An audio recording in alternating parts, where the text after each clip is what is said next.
Hello, and welcome to Fusion Writing, where building character meets creating structure.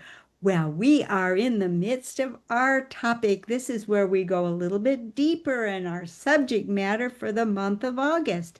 This is our compass day, so I will let Victoria get us started. Where are you taking us this week, Victoria? Well, we're going the other direction. So last week we covered hard world building. So I gave you some tips and some perspectives on how to create a hard world. This week we're going to go the other way and we're going to talk about soft world building and look at the differences and the similarities and just a little bit about how you can write a soft world story if that's what you're interested in. So come on back tomorrow and that's where we're headed. Kathleen? Oh, that sounds so interesting. I'm really not quite sure what a soft world is, but I'm going to learn. And I have got some more developmental work for you of our character trait of affability. Last week, we talked about the definition of it and we talked about the rudder position.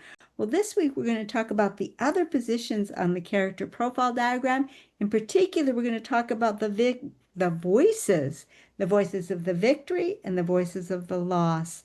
And what does the struggle voice sound like? So we can create characters that have very believable character traits of affability, and we'll be able to play in the coming 2 weeks with writing them into our stories. So come on back tomorrow for the map day. See you then. Bye-bye.